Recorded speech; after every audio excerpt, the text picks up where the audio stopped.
Welcome to Azelinguistics. This channel is about all things linguistic, discussing topics in phonetics, phonology, morphology, syntax, semantics, and sociolinguistics.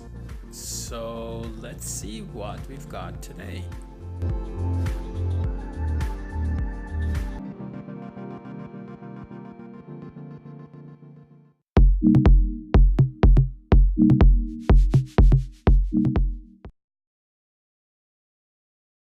Speedy Gonzalez, the way he pronounces again. See, you win again, Doc. You are too smart for me. I think I go home. So I will tell you what's going on when he's again. So the point is, the word again, this sound needs to become nasal. And now I'm going to explain what I'm doing here. So, of course, I think I have talked about this in previous videos. When we covered assimilation, we said when there's a vowel followed by a nasal stop, it becomes assimilated to the following sound, which is a case of regressive assimilation. So the vowel becomes nasal. But now I'm going to dig deeper, more deeply into the meaning of nasalization. So, nasalization is the lowering of the velum, that is soft palate, to open the nasal cavity for the outflow of air. Okay, this is like a simple definition of nasalization. This is nasalization, but there's more to it. We need to know more about nasalization, because what we do here in again, what happens here is assimilation. So the vowel is nasalized. Okay, so what does it mean? It means that when you're saying the word again, so before you get to na, you open your nasal cavity for the pronunciation of e. So instead of saying again, you say again. So the vowel is nasalized. When a vowel is nasalized, it's called a nasalized vowel, which is different from a nasal vowel. Okay? Okay. How is this different? In French, beau means beautiful, and it's a masculine. There's also belle, which is feminine. But what we do here, beau, is just beau. This is the pronunciation of beau. But then there is a different word, bon. You see this symbol, the tilde on top of it? If you go to the IPA, to the secondary symbols, you would see the nasalized shows that it is nasal. So in this context, bon means good. So here in French, you have two different vowels, beau, the O, the regular O, and the nasal O. Here, you see, it's the same vowel. It's a closed mid background vowel. The same vowel, if it's pronounced with the velum raised, which means the nasal cavity is closed, then you have beau, which means beautiful. But if you pronounce the same string of sounds, the same sequence of sounds, with the nasal cavity open, which means with the velum lowered, you get a new vowel, and this vowel is a different vowel than this, and it creates contrast. This becomes a minimal pair in which bon is different from beau, and they mean different things. So this is a case of nasal vowel. But in English, you have nasalized vowel. Here in again, you have nasalized vowel. Nasalized vowels are created because of assimilation to the following sound, usually. So nasalized vowels are vowels that become nasal due to the influence of a neighboring nasal stop, for example.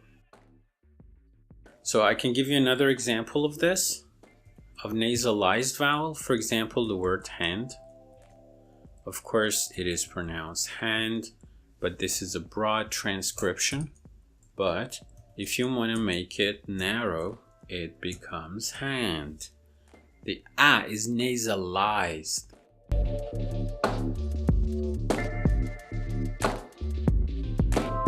So, are there nasal vowels in English? They're not part of the main body of English sounds, but they are at the periphery of the phonological inventory.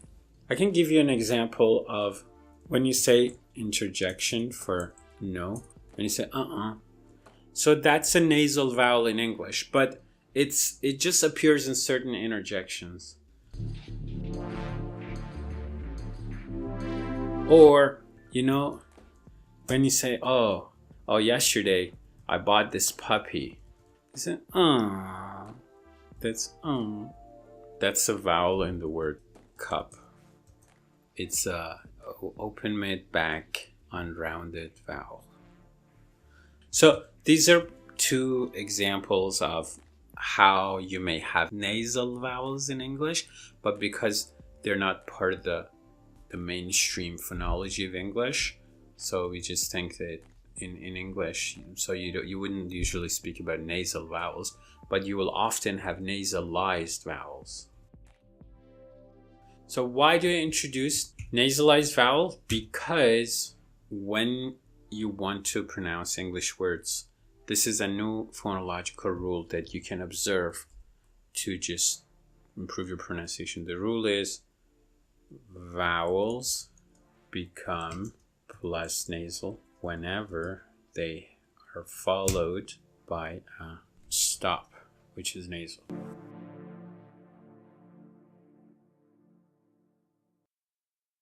So now I'm going to give you examples, and I will ask you how to pronounce them accurately. Bank.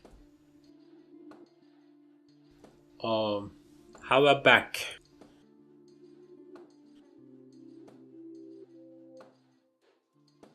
How about bag?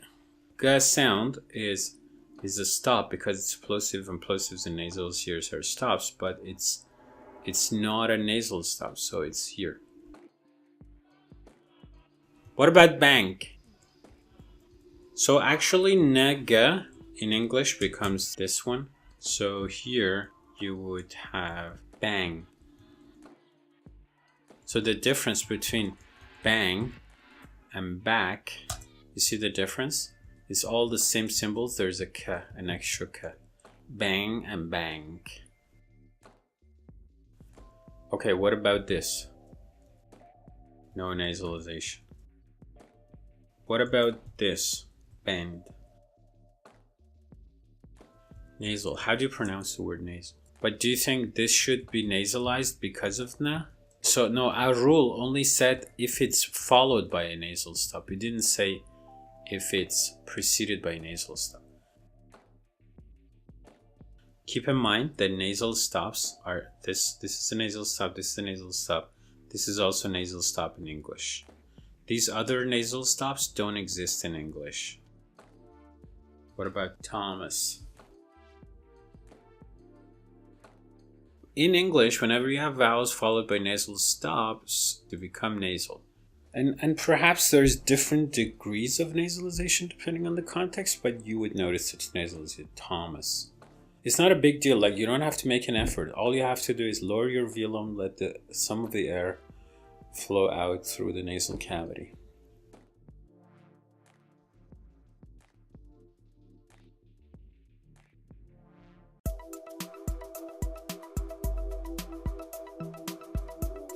Thanks for your time and attention, and see you again soon.